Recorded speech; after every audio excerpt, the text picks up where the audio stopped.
नमस्कार, मैं टीजीटीएसएसटी सुरेश कुमार, दिल्ली।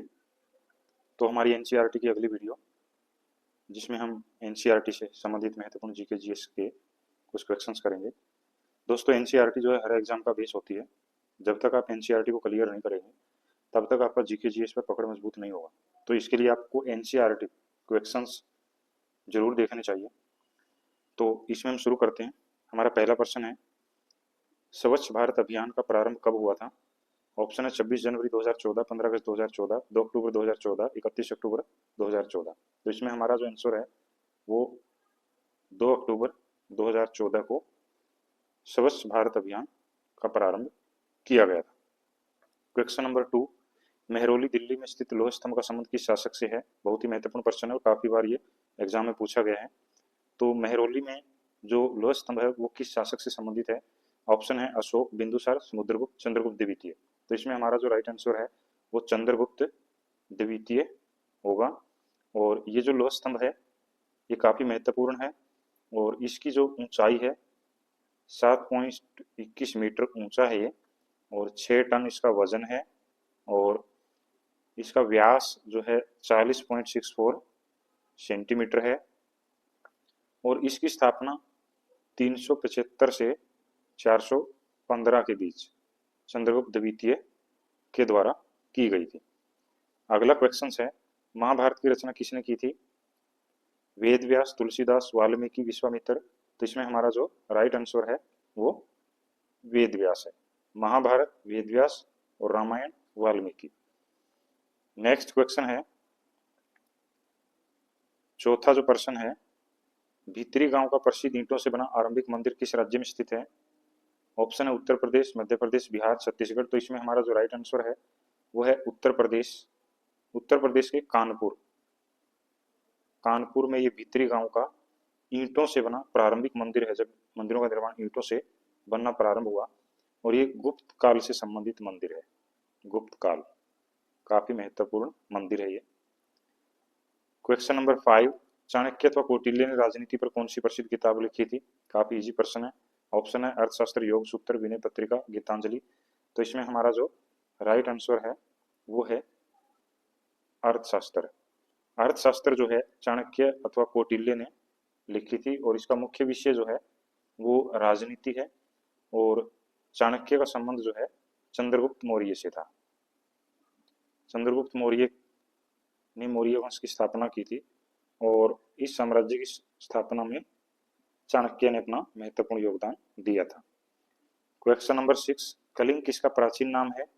ऑप्शन है बंगाल, बिहार, उड़ीसा, असम। तो इसमें हमारा जो राइट आंसर है वो है उड़ीसा। उड़ीसा को प्राचीन काल में कलिंग कहा जाता था, बंगाल को गौड़ कहा जाता था। ये सभी इंपॉर्टेंट हैं। और असम जो है इसको कामरूप कहा जाता था। नेक्स्ट क्वेश्चन है क्वेश्चन नंबर 7, मौर्य साम्राज्य की राजधानी का नाम क्या था? जो मौर्य साम्राज्य की राजधानी थी वो कहाँ पर थी? ऑप्शन है उज्जैन, तक्षशिला, पाटलिपुत्र, बनारस। तो इसमें हमारा जो राइट आंसर है वो है पाटलिपुत्र, और पाटलिपुत्र का आधुनिक नाम पटना है। ये मौर्य साम्राज्य की राजधानी थी। बाकी जो उज्जैन और तक्षशिला ये मौर्य साम्राज्य की प्रांतीय राजधानियां थी।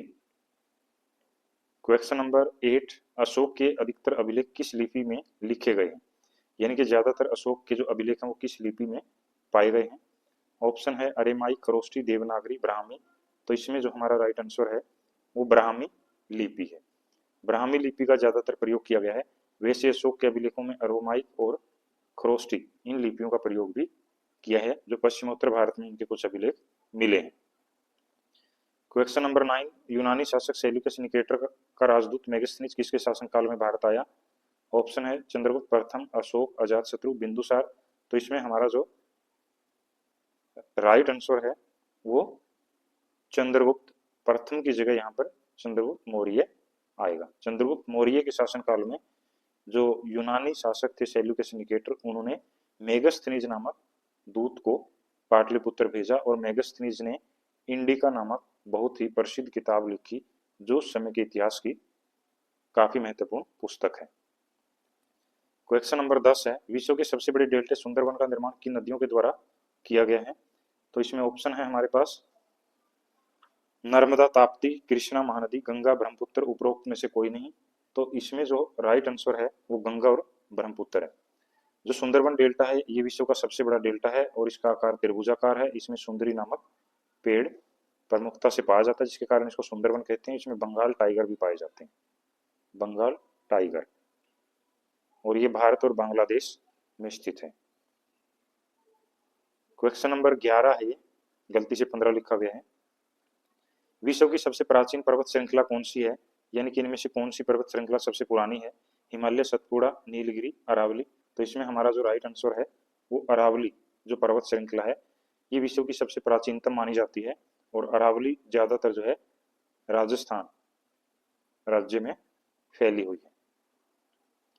क्वेश्चन नंबर 12, निम्न में से कौन सा प्रवाल द्वीप है?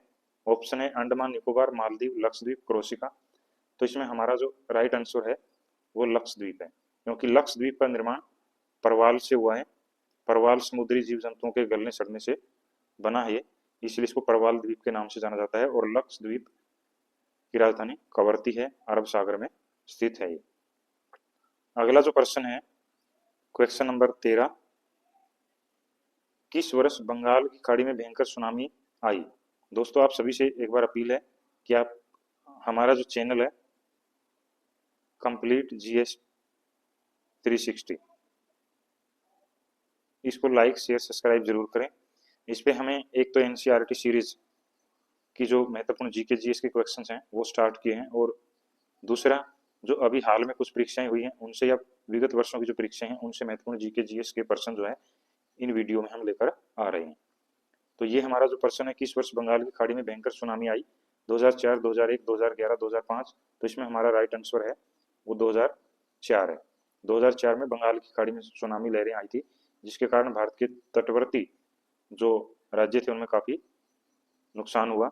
श्रीलंका पर भी इसका पूरा प्रभाव पड़ा, और भारत में जो अंडमान निकोबार द्वीप जो बंगाल की खाड़ी में है वो भी इससे प्रभावित रहा, और जो इंदिरा पॉइंट है भारत का दक्षिणतम बिंदु वो इसमें नष्ट हो गया था, इंदिरा पॉइंट। क्वेश्चन नंबर 14, कौन सी अक्षांश भारत के मध्य से गुजरती है? मकर रेखा, कर्क रेखा, विषुवत वृत्त, भूमध्य रेखा। तो इसमें हमारा राइट आंसर कर्क रेखा है। जो कर्क रेखा है ये 8 राज्यों से होकर गुजरती है, और इससे संबंधित प्रश्न जो है काफी बार पूछा जाता है। जो 8 राज्य हैं उनमें राजस्थान, गुजरात, मध्य प्रदेश, छत्तीसगढ़, झारखंड, बंगाल, त्रिपुरा और मिजोरम शामिल है। अगला जो प्रश्न है 15वां, शासक बनने के कितने वर्ष बाद अशोक ने कलिंग विजय प्राप्त की? तो इसका जो ऑप्शन है 8 वर्ष बाद, 5 वर्ष बाद, 3 वर्ष बाद, 10 वर्ष बाद। तो इसका जो राइट आंसर है वो है 8 वर्ष बाद, यानी कि अशोक जो शासक बना वो 268 ईसा पूर्व शासक बना था, और जिस समय इन्होंने ये कलिंग की विजय प्राप्त की उस समय ये 8 वर्ष इनको हो चुके थे शासन करते हुए। इनका जो शासन काल है वो 36 वर्षों तक चला था, और ये महत्वपूर्ण युद्ध था अशोक का कलिंग का, जिसके बाद इन्होंने भविष्य में कभी भी युद्ध न लड़ने का फैसला किया। तो ये थे महत्वपूर्ण प्रश्न। धन्यवाद।